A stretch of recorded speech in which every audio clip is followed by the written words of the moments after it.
Oxon 3 Comunicación Natural. Toyota. Renfe. Nuevo Espacio Elite. San Miguel. Coca-Cola. Universidad de Oviedo. El Ayuntamiento de Gijón y el Gobierno del Principado de Asturias. Patrocinan la 38ª edición de la Semana Negra.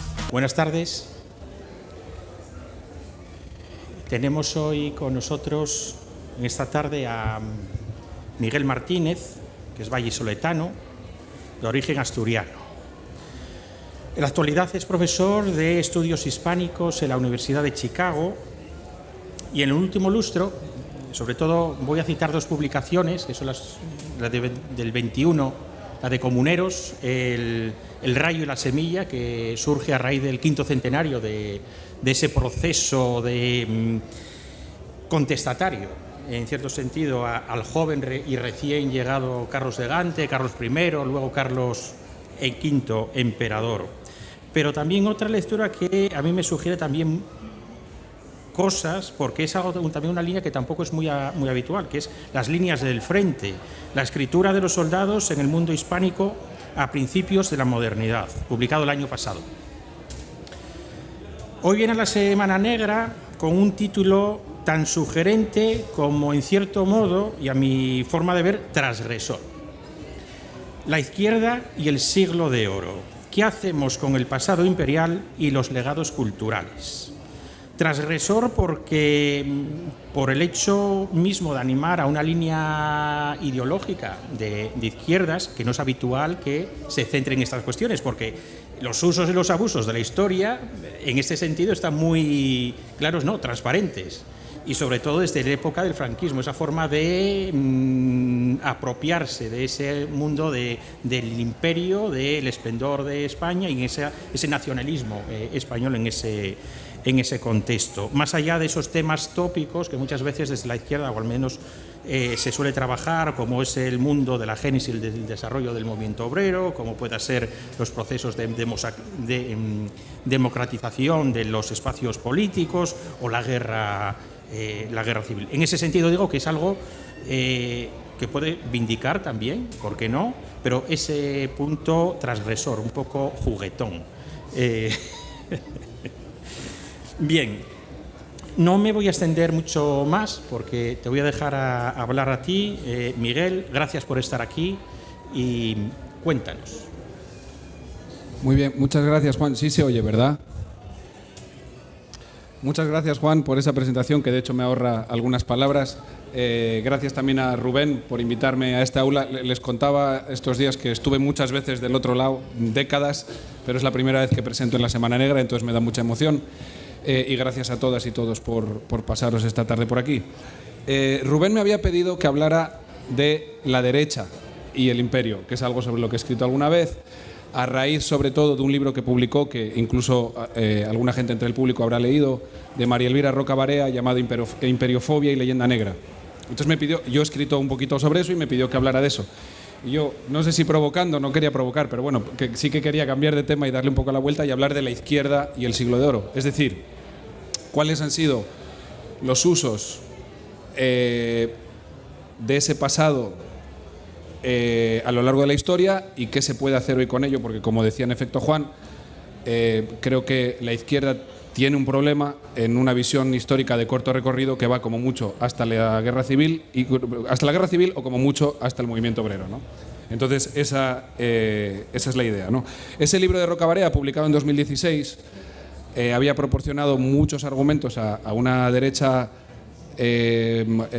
radicalizada por el desafío catalán, radicalizada por lo que entonces se llamó Nueva Política, y yo creo que tiene que ver en parte con la forma en que la izquierda, de alguna manera, con todos los matices que queramos, había ganado de alguna manera la batalla por la memoria histórica. Entonces, creo que es una forma de volverse sobre un momento anterior de la historia para, básicamente, para hacer combustible ideológico y rearmarse ideológicamente, que yo creo que es algo que de hecho consiguieron. Yo creo que el lugar que tiene el pasado imperial y los legados culturales asociados con ese pasado imperial han sido un combustible fundamental decisivo, diría yo, en la rearticulación de una identidad política fuerte de derecha más bien reaccionaria, ¿no? La celebración desvergonzada del imperialismo dio lugar a lo que a mí me gusta llamar a veces la industria de la leyenda negra, que son libros, columnas, editoriales, autores, podcasts, vendiendo básicamente el imperialismo como algo defendible, ¿no? No solo defendible, sino como algo de lo que estar orgulloso y como algo con lo que identificarse políticamente, ¿no? Entonces, lo que quiero contar hoy parte de esa derrota, lo que yo considero una derrota, que es la colonización por parte de las derechas más reaccionarias de un pasado que debería ser de todos, incluida, por supuesto, las tradiciones de izquierda.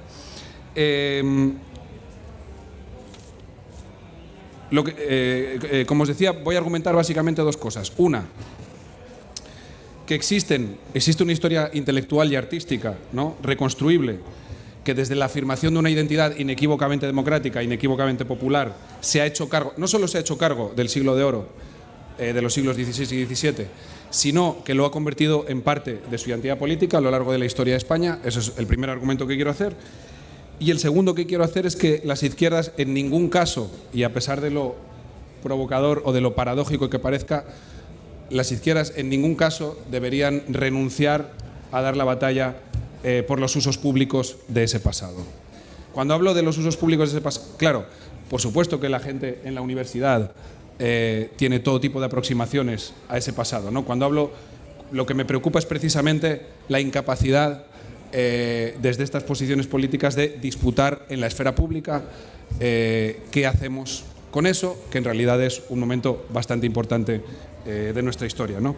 Entonces, el recorrido que propongo es muy apresurado. Vais a ver un poquito de la generación del 27, un poco de la República, la Guerra Civil, el exilio, para ver qué han hecho, como digo, las tradiciones de izquierda en el pasado con ese legado cultural y con ese pasado histórico, ¿no? Empiezo por Barea. Pero, bueno, aquí traía dos fotos que son muy icónicas de lo que estaba describiendo, ¿no? Aquí Santiago Abascal con Morrión Imperial, temporada otoño-invierno 1521, haciendo básicamente cosplay con el imperio, ¿no?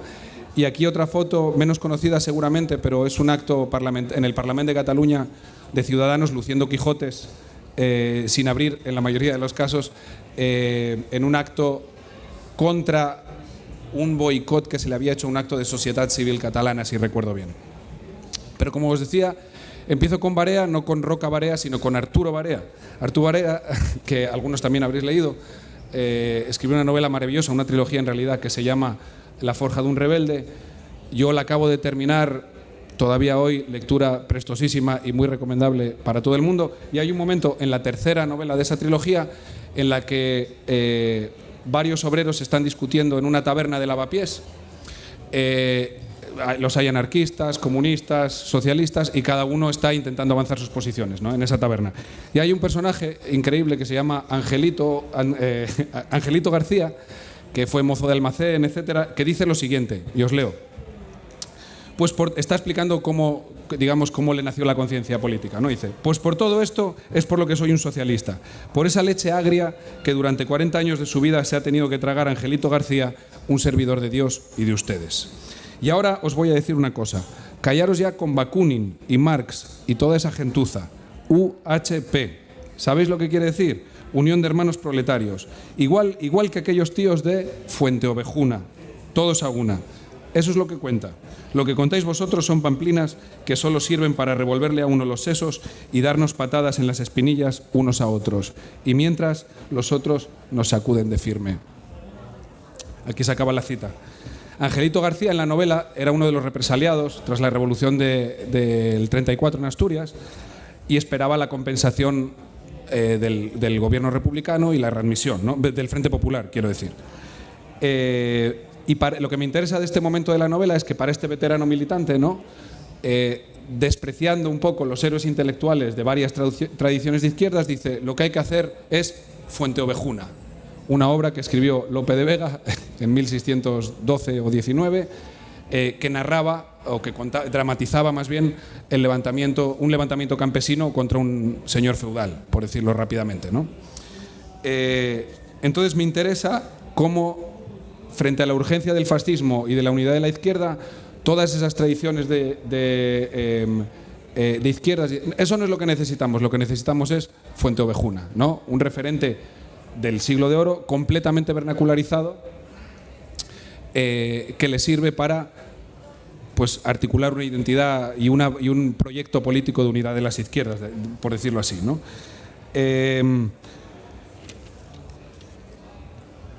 Fuenteovejuna, por cierto, tiene una historia súper interesante de recepción en Rusia, en la Rusia presoviética y postsoviética. Si queréis podemos hablar luego de eso, pero lo dejo ahí sugerido, ¿no?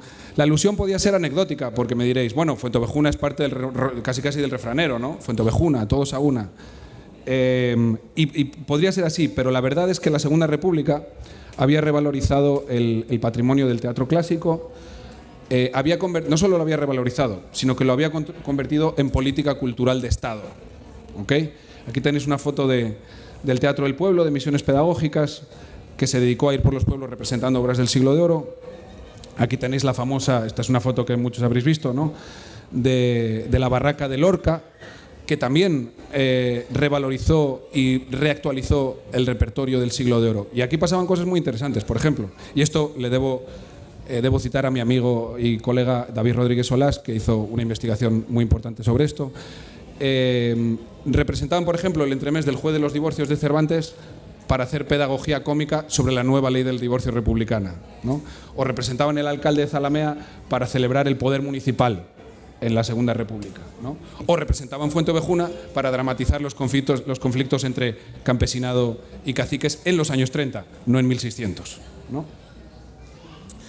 Esto fue un éxito rotundo en términos de público. Estos proyectos culturales de Estado atrajeron públicos masivos, rurales, urbanos, de muy diferente extracción social. Y digo que Lorca decía, por ejemplo, que estaba entusiasmado por la alegría de poder, estoy citando las palabras de Lorca, de poder colaborar en la medida de nuestras fuerzas en esta hermosa hora de la nueva España, ¿no? Entonces digo que fue exitoso porque, de alguna manera, los usos o la actualización de este repertorio clásico de teatro del siglo de oro acompañó e hizo pedagogía sobre algunas de las conquistas democráticas de la Segunda República, ¿no? Después del desastre el llamado desastre del 98, había habido lo que Carme Riera llamaba un proceso de ideologización casticista de los clásicos del siglo de oro.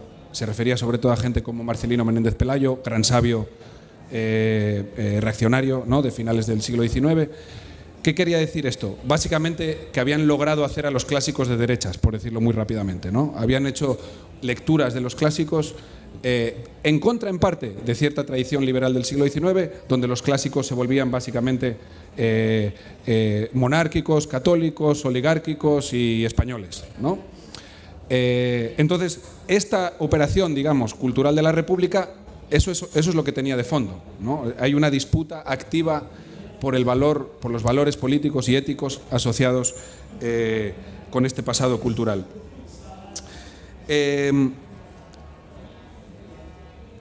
Quien disputó también estos valores, digamos, más o estas formas de ver los clásicos del siglo de oro, más conservadores o más reaccionarios, fue la generación del 27.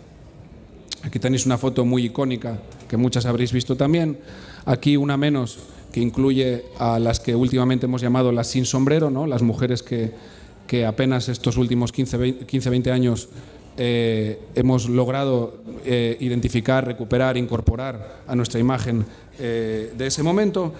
Y el momento del 27 es interesante porque reivindican a un poeta como Góngora, que era un poeta que había sido muy despreciado precisamente por esos ideólogos casticistas. ¿Por qué? Porque era superficial, formalista, inauténtico. Esta era la visión que se tenía. Y precisamente el 27 lo que hace es reivindicar la productividad estética de este poeta. Es un siglo de oro esteta, vanguardista, rompedor, gracias a Góngora, ¿no? Hay alguien como Max Aub. La memoria de Max Aub nos ayuda. Max Aub, escritor exiliado, también comprometido con la República, decía: Todos gongorizamos. Respondíamos a la realidad del momento, 1927, en la que la literatura estaba a 100 leguas de la realidad. Y no porque estuviésemos convencidos de que lo político no era lo nuestro, no porque no nos interesáramos en la vida política del país. Yo, dice, había ingresado el año anterior en el Partido Socialista Obrero Español, sino porque creíamos que nada tenía que ver lo uno con lo otro. Hay una discusión interesante entre Alberti y Neruda, ambos poetas comunistas, ¿no?, donde Neruda decía que Góngora había estropeado a esa generación de creadores. Y Alberti, poeta oficial del PC, ¿no?, dice, no, en absoluto. Dice, Góngora no esterilizó a nadie. Neruda se equivoca. El ejemplo de Góngora, nuestra generación en pleno salió aún más potente y perfilada de aquella necesaria batalla reivindicadora. Entonces me interesa esta idea de que en torno al de que en torno al siglo de oro hay una batalla que dar, ¿no? Hay una reivindicación que hacer. Y es una reivindicación en un sentido, como digo, en este caso, alguien como Alberti, ¿no?, abiertamente de izquierdas. A pesar de eso, el 27, el gesto que hace la gente del 27 con el pasado del siglo de oro, algunos jóvenes a finales de los años 20, antes incluso de la República, lo consideran que es un gesto reaccionario. ¿Por qué? En el homenaje del 27 estaban gente como Gerardo Diego, que es uno de los que lo dirigió, que quizás no es una coincidencia, fue uno de los pocos poetas del 27 que acabó, de hecho, apoyando el franquismo, ¿no? Y habían dedicado a Góngora una misa. Entonces había gente más joven, como José Díaz Fernández, que decía, qué poca vergüenza tienen estos del 27 que reivindican a Góngora con una misa, ¿no? Nosotros vamos a acabar con eso. A Góngora se lo reivindica de otra manera. Entonces, este escritor, José Díaz Fernández, no sé si leísteis una novela maravillosa que tiene sobre la guerra de Marruecos que se llama El Blocao. Es uno de los intelectuales, mucho menos conocido que los poetas del 27, ¿no?, pero uno de los intelectuales clave de lo que Víctor Fuentes llamó la marcha al pueblo. ¿Qué es la marcha al pueblo? La marcha al pueblo, dice Víctor Fuentes, es la forma en que la cultura intelectual del periodo de 1917, Revolución Soviética, a la Guerra Civil, toda la cultura intelectual y todos los intelectuales se realinean con el compromiso revolucionario y con el movimiento obrero. Eso es lo que Víctor Fuentes llamó la marcha al pueblo. Y ahí hace una reconstrucción muy interesante sobre la industria del libro político, la poesía comprometida, las agrupaciones de autodidactas, etcétera, ¿no? Lo que yo argumento también es que en esa marcha al pueblo tuvo una importancia capital esta revalorización del legado cultural del siglo de oro. Es decir, que la toma de posición respecto a ese pasado cultural, Cervantes, Lope, Calderón, Góngora, etcétera, también fue fundamental para realinear la cultura intelectual del periodo en un sentido, en este caso, revolucionario, ¿no? Os decía, pocos autores del 27 abrazaron el fascismo, ¿no? La acusación era un poco injusta. Sabemos muy bien cómo acabaron la mayoría de los escritores que asociamos popularmente con el 27, ¿no? Pero me interesa, como os digo, ¿no?, que la disputa en torno a los valores asociados con esta producción cultural es central a la radicalización cultural, a la radicalización política de la cultura intelectual del periodo.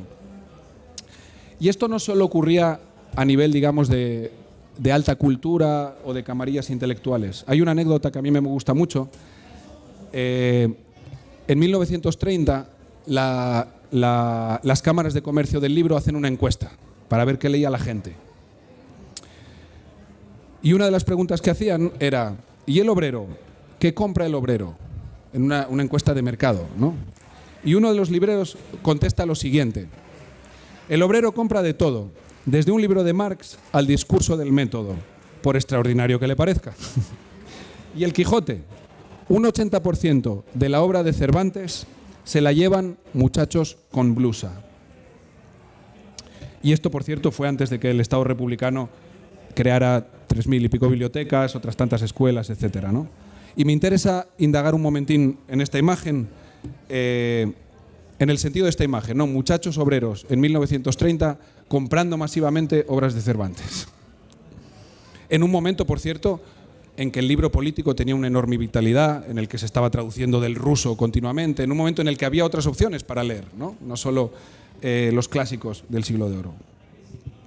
Estos chavales de 1930 o sus hermanos mayores habían sobrevivido a la carnicería de la tremendamente impopular Guerra de Marruecos, ¿no? Y el desastre de Anual había sido de alguna manera su 98, de manera que yo creo que es improbable que estos muchachos con blusa, que estos muchachos obreros estuvieran leyendo esas cosas por una identificación con algún tipo de aspiración imperial o alguna fantasía colonial, ¿no? Yo creo que lo que estaba pasando precisamente es que la tradición, el siglo de oro para ellos era la tradición clásica, no el imperio, ¿no? Había una cierta una desarticulación, una desvinculación entre la tradición clásica, que consideraban valiosa, que consideraban importante para su formación autodidacta, para la emancipación por la cultura, y las fantasías imperiales en las que muchos de sus amigos, hermanos, primos, habían, por culpa de las cuales habían perecido en Marruecos, ¿no?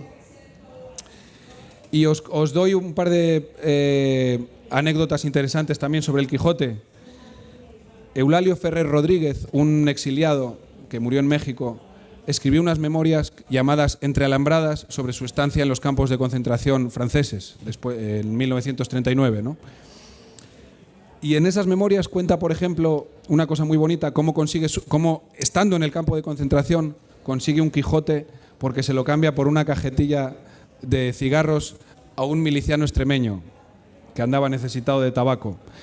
Y a lo largo de todas las memorias usa el Quijote no solo como almohada en la playa de Argelès, ¿no? Uno de los campos de concentración franceses, lo usa como almohada, pero también como, de nuevo, como vía de escape ficcional y como capital cultural que consumir y con el que formarse de alguna manera, ¿no?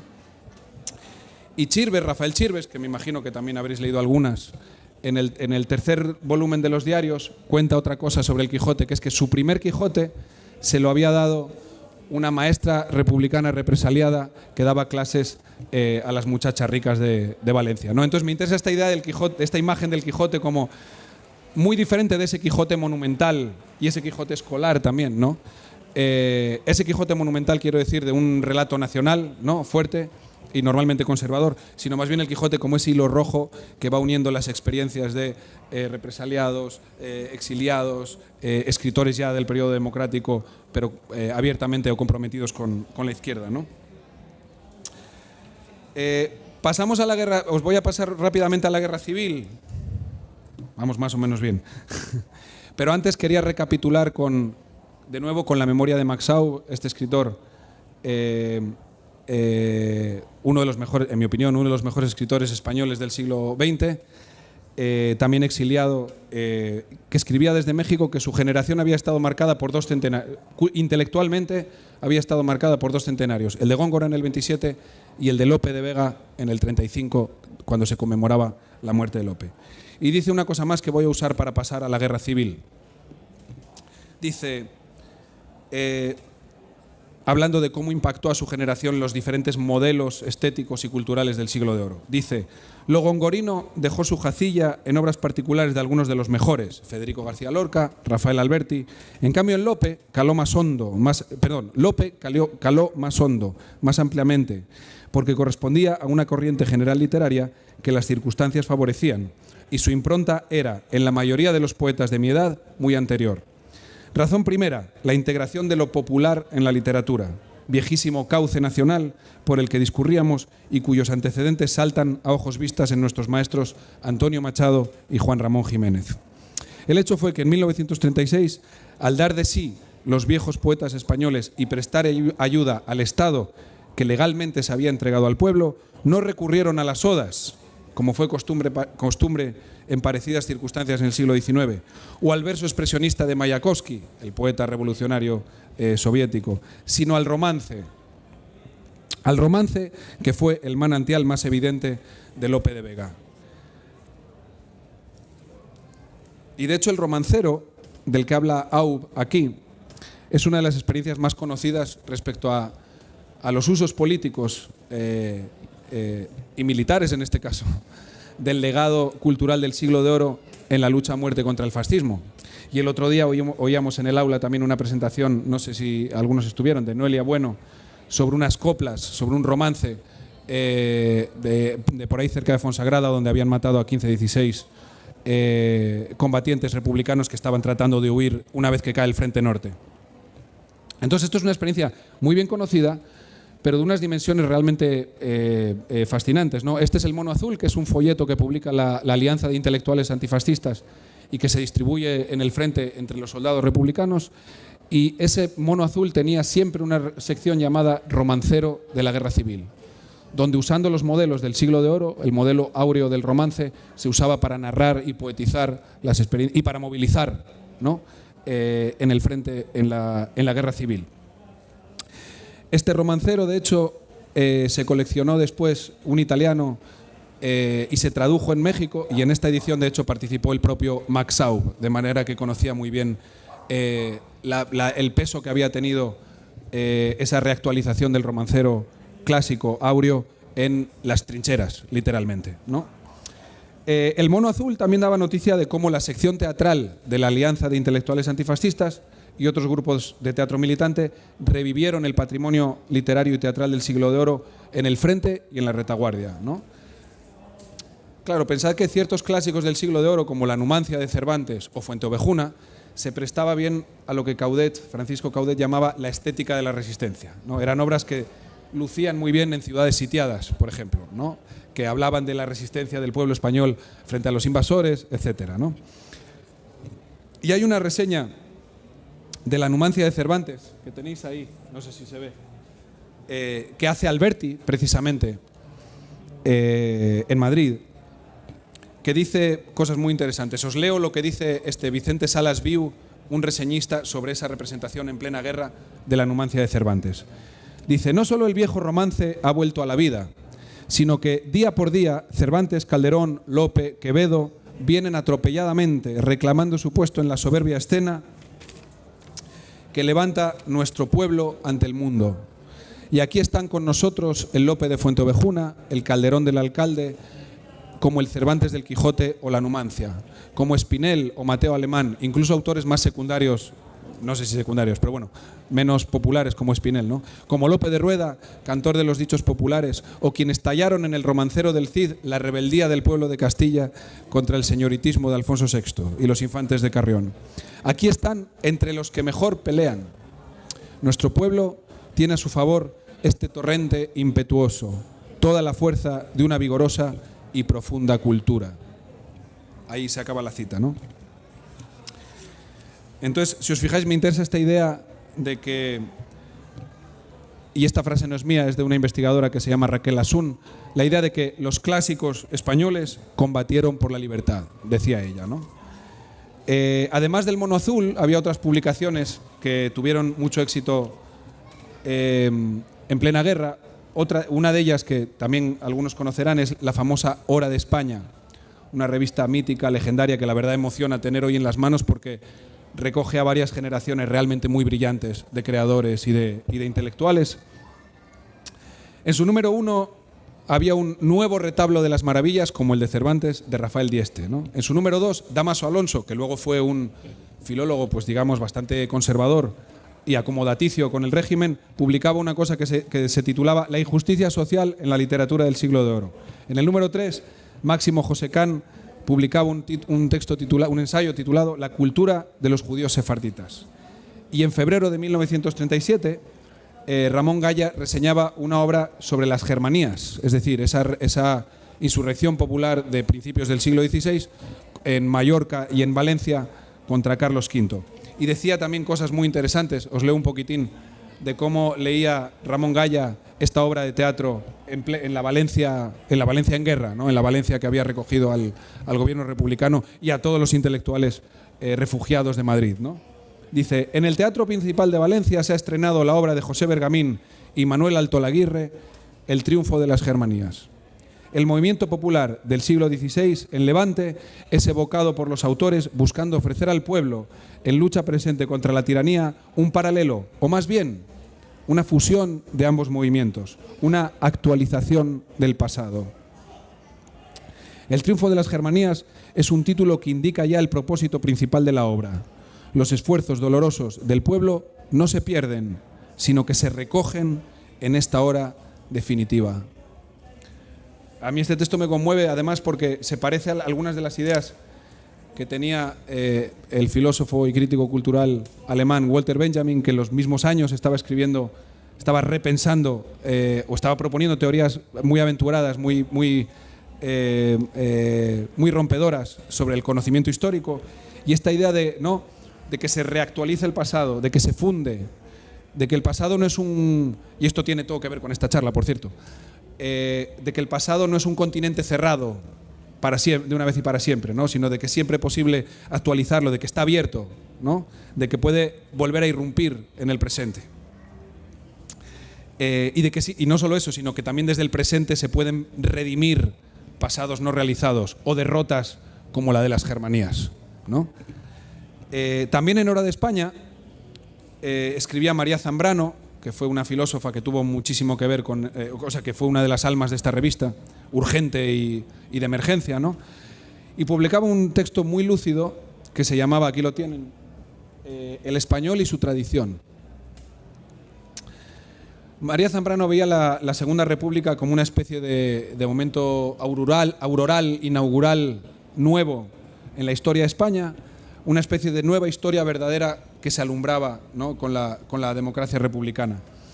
Y lo que hace en este texto es tratar de explicar cómo sus enemigos han pintado la tradición o el pasado de España y por qué están tan equivocados, básicamente, ¿no? Y os leo, este texto lo traje porque es difícil de seguir y pensé que a lo mejor si lo teníamos en la pantalla nos ayudaba a seguirlo. Lo leo. Ellos, los así mismos llamados tradicionalistas, se ponían en la trágica y cómica situación de únicos herederos de esta huella de España en el mundo y los únicos sabedores de su sentido, bien simple y pobretón, por cierto. Ellos eran España y toda su obra en el pasado. Y como esta obra había alcanzado tan grandes magnitudes, no había ya que pensar en realizar otras en el porvenir. El futuro era simplemente un cartelón que, al par de tapar la calle para que no pase nadie, era la pantalla grotesca donde se proyectaban deformadas como de pesadilla las figuras del glorioso y lejano pasado. No tal cual era, sino tal cual salían de la pobrísima imaginación de estos herederos de la tradición. Y así nos hicieron un pasado de pesadilla, que pesaba sobre cada español, aplastándole, inutilizándole, haciéndole vivir en perpetuo terror. Las derechas, sugiere Zambrano, utilizaban ese pasado grotesco que, me permitís, pero no es tan diferente del pasado grotesco que nos han que domina hoy, como decía, en la discusión pública sobre este momento histórico. Utilizaban ese pasado grotesco para cerrar el porvenir, ¿no? El imperio y sus legados, colados por este pasapuré de la imaginación fascista, tenía el objetivo de tapiar el futuro. La historia de España, dice Zambrano, un poquito más adelante en el mismo texto, se nos había convertido en una encerrona y era preciso derribar muchos tabiques para salir de ella. Y por eso Zambrano, en plena guerra y en el primer exilio, se pone a escribir obsesivamente sobre Cervantes, sobre San Juan de la Cruz, sobre Santa Teresa, ¿no? Considera que es necesario revisitar y recolocar de alguna manera ese pasado en la historia trágica de España en el siglo XX, ¿no? Y un poco más adelante, en el mismo texto, dice esto, que os leo también. Es ahora, en esta lucha a muerte del pueblo español contra su pasado de pesadilla, contra el cartelón del crimen con que querían aterrorizarle para que no se moviera, es ahora cuando vamos a encontrarnos de verdad con el pasado y cuando la tradición brota de nuevo y se reencarna en el hoy. Hoy España vuelve a tener historia. Hoy el español muere para vivir, para recuperar su historia que le falsificaron, convirtiéndola en un alucinante laberinto. Muere por romper el laberinto de espejos, la galería de fantasmas en que habían querido encerrarle y recuperarse a sí mismo, a su razón de ser. Y me paro un poquito porque el movimiento es complejo, ¿no? El pueblo español lucha en el presente contra un pasado inmovilizado y en esa lucha por el futuro, como dialécticamente, ¿no?, brota un pasado más verdadero, se dota de una historia más efectiva. Esta idea, donde mejor la vi, es en las memorias de otro exiliado, José Moreno Villa, señorito malagueño, muy comprometido con la República, pintor, escritor, vivió en México, y estas memorias son interesantísimas. Y hay un momento, él era archivero en el Palacio Real, y durante la guerra estaba trabajando en el Palacio Real, que, si recordáis, está encima de la Casa de Campo. Él estaba trabajando con los archivos sobre Velázquez o sobre las colecciones reales, y estaba viendo el frente oeste en Madrid, la defensa de Madrid en primera persona, ¿no? Y hay un momento en las memorias muy enloquecido en el que se le mezcla, hace un juego literario en el que mezcla pasado y presente y mete a Alfonso XIII con Felipe II y a Antonio Maura con Velázquez, y hace ahí un revolú ficcional interesantísimo, pero dice en un momento: y esos que vienen por ahí ya no son los franquistas, sino, lo voy a leer para no... 5 conquistadores de América penetran con sus caballos y sus banderas desplegadas. De repente, el bando franquista se ha convertido en los conquistadores. Y dice, y quienes tienen enfrente son las brigadas internacionales. Entonces, me encanta esta dramatización de este combate entre, pues, el socialismo internacional, de alguna manera, que había alimentado y organizado las brigadas internacionales, y ese pasado de pesadilla, que diría Zambrano, ¿no?, que son los conquistadores españoles.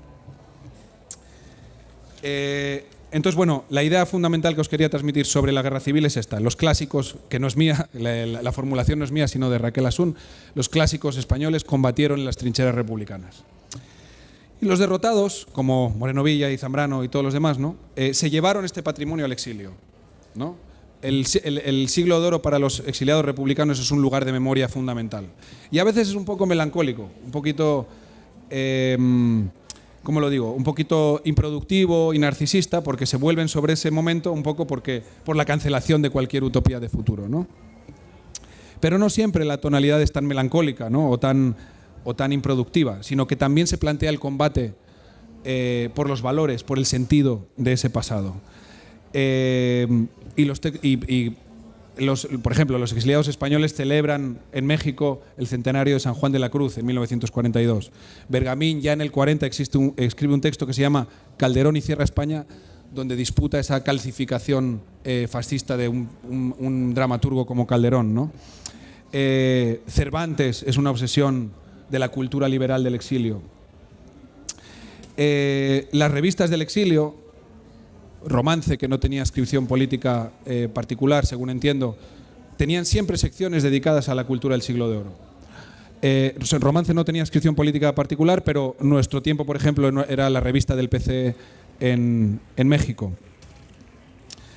Entonces, claro, lo que hacían como lo veo, es que los exiliados hacían con la cultura del siglo de oro algo parecido a lo que había hecho la Junta de Protección e Incautación del Tesoro Artístico durante los bombardeos de Madrid, ¿no? Tratar de salvar de las bombas fascistas, o en este caso de la España franquista, ¿no?, el legado cultural del siglo de oro. Y no me gusta esta idea de custodiar o salvar, pero de alguna manera ellos se veían a sí mismos como salvando ese patrimonio frente a la falsificación franquista, ¿no? Así veían ellos su papel histórico. Y en pleno franquismo, no en México, sino desde Francia, el Mundo Obrero, el órgano del Partido Comunista, publicaba cosas como esta, ¿no? En el centenario de Cervantes, 1947, Cervantes nace en 1547, desde las páginas de Mundo Obrero también se disputaba la interpretación que estaba haciendo el franquismo de ese pasado cultural e histórico, ¿no? Y me gusta esta página particularmente porque, si veis ahí, el centenario de Cervantes está al lado de la noticia sobre la ejecución del jefe falangista en Infiesto, un tal Xarela, que algunos aquí conocerán de mala memoria, pero están cara a cara en la misma página la noticia de lo que está pasando con la guerrilla en Asturias, con la disputa en torno a los valores o el sentido del centenario de Cervantes. Os leo un poquito de este artículo anónimo, ¿no?, de un comunista anónimo. Dice: quieren los falangistas dorar su triste fama con el prestigio de Cervantes. Una usurpación más. Los que han pretendido adulterar en todos los terrenos culturales la fecunda savia de fuentes populares que España posee, no vacilan en cometer un nuevo desafuero de salteadores de caminos. Se pretenden disimular, tras la bandera universalmente respetada del humanismo cervantino, la catadura siniestra del falangismo, síntesis de robos, sangres y ruinas. Y en otro artículo también de Mundo Obrero del año siguiente, también anónimo, hay un artículo muy interesante que se llama El realismo de Cervantes, valor progresivo. Y ahí se dice, este lo recojo porque creo que nos da una clave interesante sobre el subtítulo de la charla, era qué hacer con estos legados. No sé si respondo tanto a esto, más bien respondo a qué se ha hecho, ¿no? Pero aquí sí que nos da una clave de qué se puede hacer. Dice, en los momentos de celebrarse el 4º centenario de su nacimiento, queremos destacar cómo la herencia de Cervantes pertenece al pueblo español. Hay muchos artículos y muchos textos en este sentido, ¿no? Pero nos da una clave, como os decía, que es que frente a la obsesión victimista con la leyenda negra, por cierto, la leyenda negra, como dijo Pierre Chonu, un historiador francés conservador, de hecho decía, no era el reflejo, no era cómo ven la historia de España en el extranjero. Era un doble reflejo, era cómo los españoles ven cómo se ve la historia de España en el extranjero, ¿no? Y por eso es tan obsesivo y tan un poco también narcisista y victimista el tema de la leyenda negra, en mi opinión, ¿no? Pero decía, lo que dice este autor anónimo es: la Inquisición, la censura, las violencias del imperio fueron reales. Lo que ocurría, dice, estoy citando, era que a despecho de la Inquisición, de la intolerancia, de las quemas de herejes, de las prohibiciones de representaciones teatrales, los valores surgidos de lo hondo de nuestro pueblo crearon una cultura nada aristocrática, apartada de los valores y de los salones, y rezumante de savia popular. Esa Inquisición que encarceló a Fray Luis de León, que arremetió incluso contra algún capítulo del Quijote, esa monarquía que encarceló hasta destrozarlo físicamente a Quevedo, no pueden apuntarse un solo tanto de la historia cultural española. Esa obra nació, continúa, y vivió divorciada en lo substancial de las castas que sostenían la Inquisición, que mandaban sus virreyes enriquecerse a América y vivían lujosamente con el oro transportado por los galeones desde ultramar, mientras impedían en España el desarrollo de sus propias fuentes de riqueza. No, de Torquemada a Franco hay una línea ininterrumpida, dice. También la hay de Cervantes a Lorca y Machado, y a esos escritores españoles que, como Cervantes, son realistas. Están con su pueblo, porque han conocido el fuego, el destierro y la cárcel. Entonces veis esa continuidad un poco automática, un poco simplista, pero muy consciente y muy con voluntad de construir un sentido diferente al del régimen, ¿no? Tengo que ir concluyendo porque quería que hubiera un tiempo para la discusión o las preguntas que podáis tener. Me quedo en el franquismo. Podemos especular sobre qué, cuándo y por qué pasó que la izquierda, las diferentes tradiciones de izquierda empezaron a considerar que el pasado del siglo de oro no iba con ellos, no era algo de lo que se tenían que hacer cargo, de lo que tenían que dotar de sentido autónomamente, ¿no? Frente a otras posibles lecturas. Podemos hablar, si queréis, de ello en la discusión. Pero quería concluir con una idea que de hecho no es mía, pero que me parece la más importante de lo que os voy a contar aquí.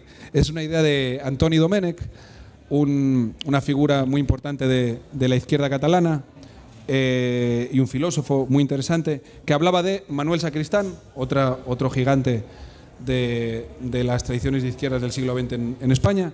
Y Antoni Domènech decía lo siguiente, ¿ok? Y concluyo con esto y ojalá tengamos un ratito para discutir. Dice: ¿en qué consiste una tradición intelectual de izquierda en un país? Yo creo, dice, que consiste sobre todo en una interpretación o en una familia de interpretaciones del pasado histórico de ese país, del pasado político, de las contiendas sociales, de las vicisitudes económicas, pero también, y esto lo tengo en mayúsculas en mis folios, pero también del pasado literario, artístico, filosófico, religioso. Gramsci, dice, continúa Domènech, enseñó mejor que nadie que cualquier grupo o bloque de izquierda que quiera poner por obra la transformación a mejor de una sociedad avanzada y que aspire a ser algo más que una secta autoindulgente o una banda aventurera, tiene que convencer a una buena parte de esa sociedad de que los cambios propuestos están en continuidad con las mejores tradiciones de la misma y de que la mejor interpretación posible de esas tradiciones es la propia. Yo esto, si no fuera tan largo, me lo tatuaría, pero la idea de que es fundamental, de que no se puede establecer, no se puede decidir cuándo comienza la historia para un... La historia no sé dónde comienza, pero sin duda es suicida, me parece, desde un punto de vista de articulación de identidades políticas y relatos nacionales, con toda la complejidad que eso tiene en España, ¿no? Deshacerse de lo que, y aquí me estoy posicionando también, Antoni Domènech diría, como dice, las mejores tradiciones de la misma. Y aquí me refiero al siglo de oro, por supuesto, como siglo de orista que soy.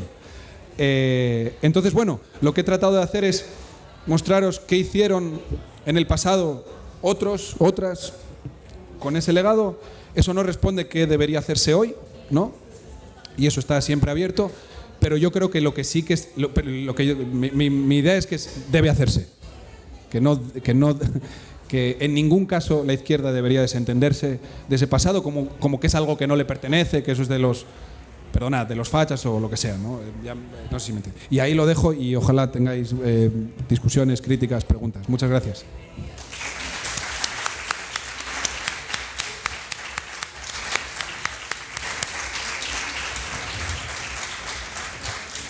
Gracias, Miguel. Si hay alguna intervención, no sean tímidos. Sí, ahí por ahí. Sí.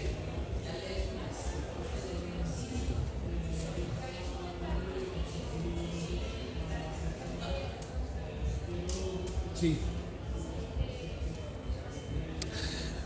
Muchas gracias. En Rusia, Fuenteovejuna tiene una tradición larguísima que precede, como digo, a la Revolución Soviética. Aquí hay una colega que se llama Verónica Rijik, que ha trabajado mucho esto.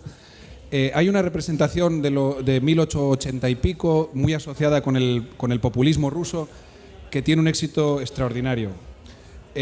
Luego hay otra en 1919, es decir, 2 años después de la Revolución y en plena Guerra Civil, que es básicamente una lectura soviética del momento revolucionario y de guerra civil de Fuenteovejuna.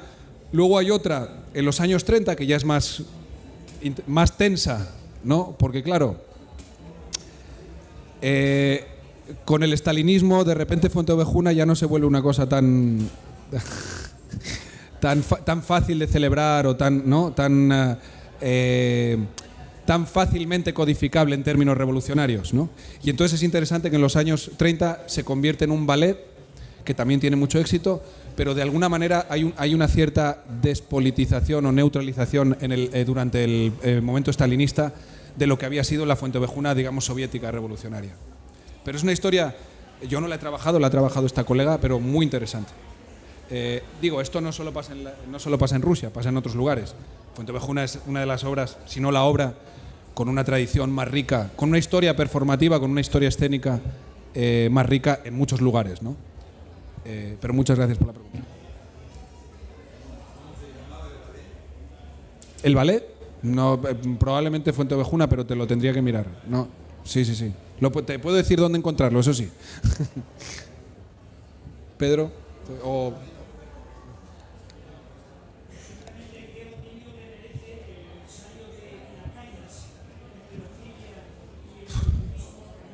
Sí.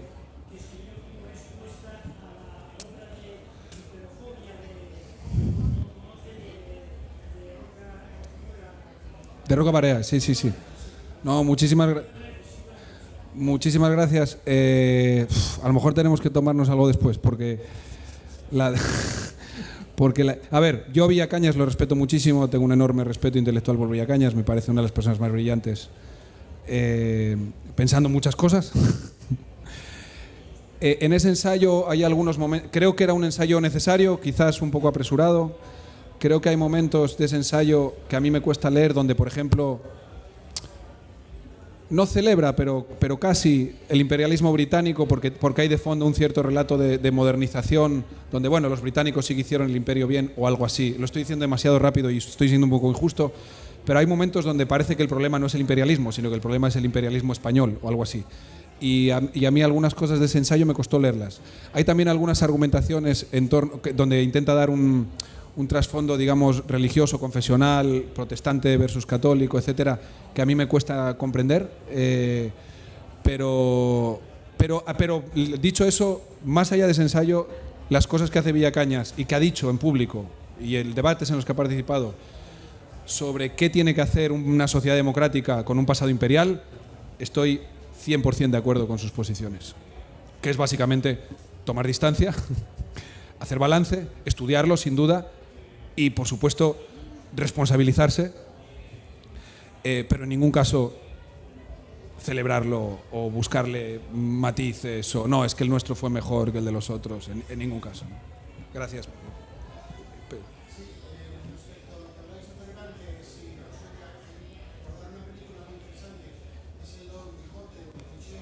Sí, buenísima. Alberto Sánchez.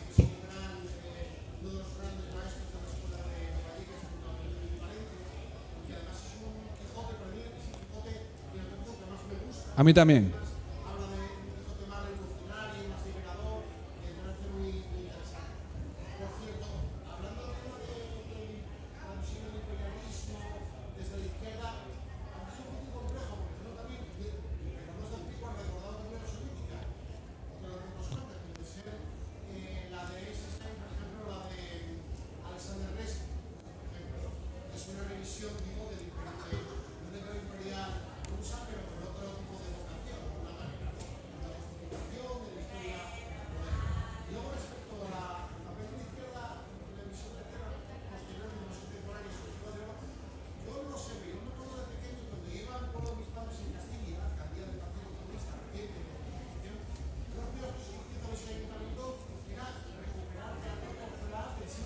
Claro. Sí.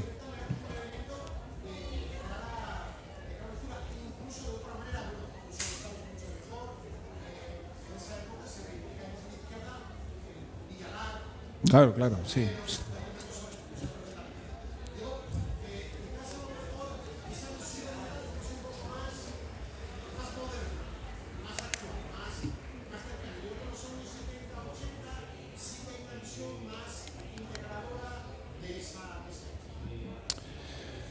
Sí, es que yo creo que es bastante reciente en realidad el hecho de que las izquierdas se desentiendan de ese pasado de alguna manera, creo que es bastante reciente.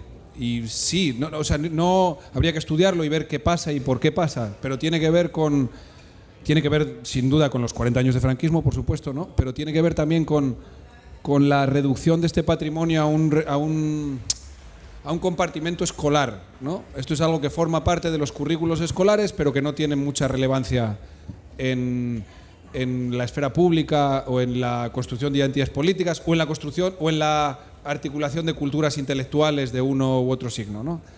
Y también tiene que ver con ciertas decisiones del PSOE en los años 80 y primeros 90,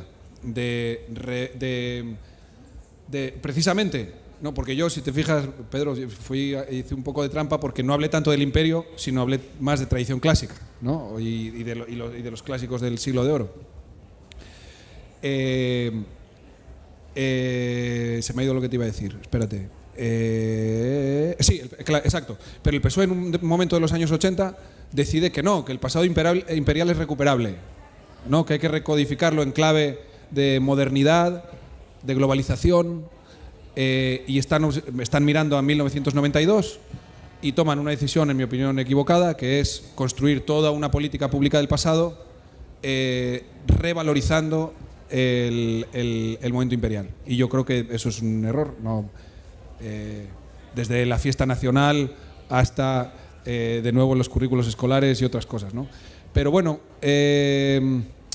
Es la de lo que decías sí, a mí también es la película que más me gusta, la versión que más me gusta, fílmica, de Don Quijote.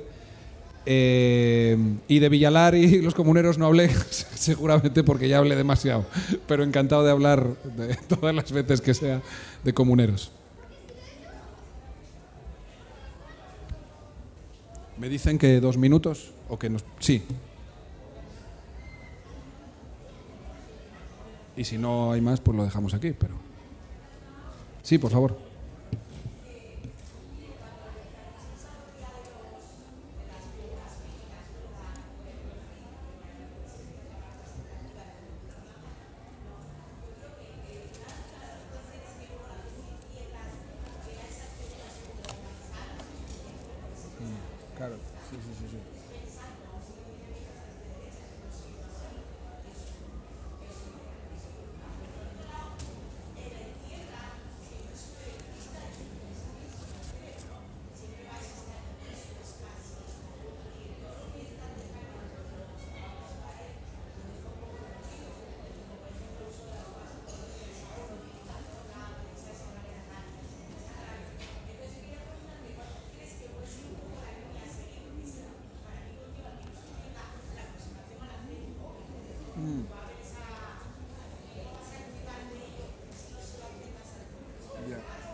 No te oí lo último, perdona.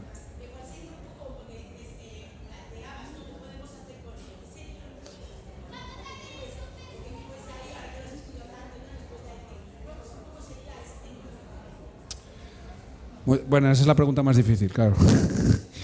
Muchas gracias por la pregunta. Vamos a ver. ¿Qué podemos hacer? Se me ocurren algunas cosas así porque un poco... Casi conscientemente he esquivado la pregunta sobre el qué hacer, porque tampoco me corresponde a mí decir qué hacer, pero bueno, algunas ideas. Leer a Cervantes es una experiencia transformadora, por ejemplo, ¿no? A mí me parece que hay que, si me permitís, desescolarizar los clásicos un poquitín. Es decir, sí, está muy bien que los clásicos se estudien en la escuela, pero tenemos que sacarlos también de las escuelas, ¿sí? A mí la línea, a pesar de que he dicho que nosotros tenemos que hacer algo diferente a lo que hicieron estos antepasados, ¿no? A mí la línea de interpretación, y esto lo decía también Pedro antes, ¿no? La línea de...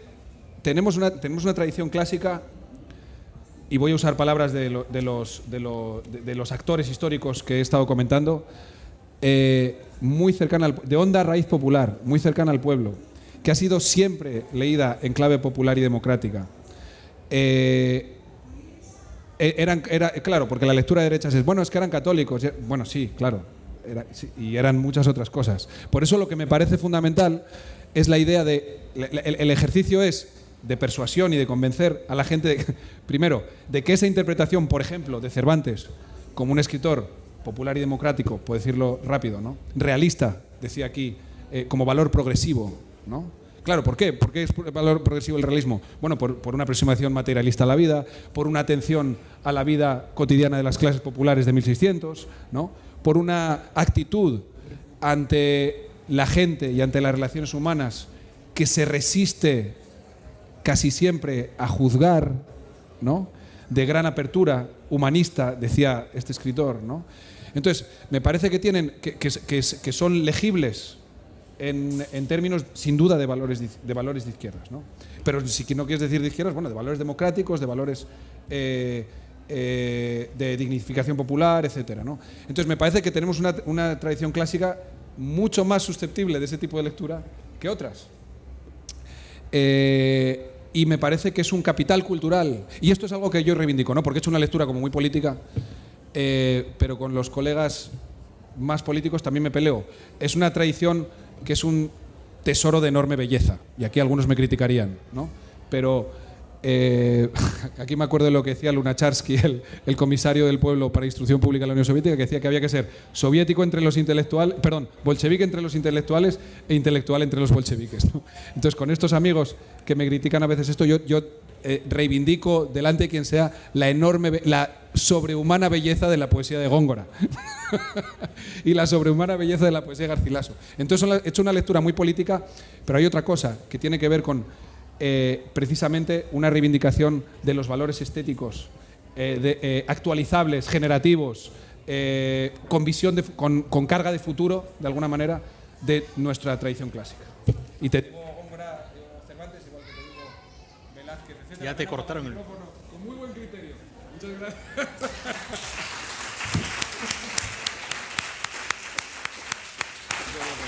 Muy bien.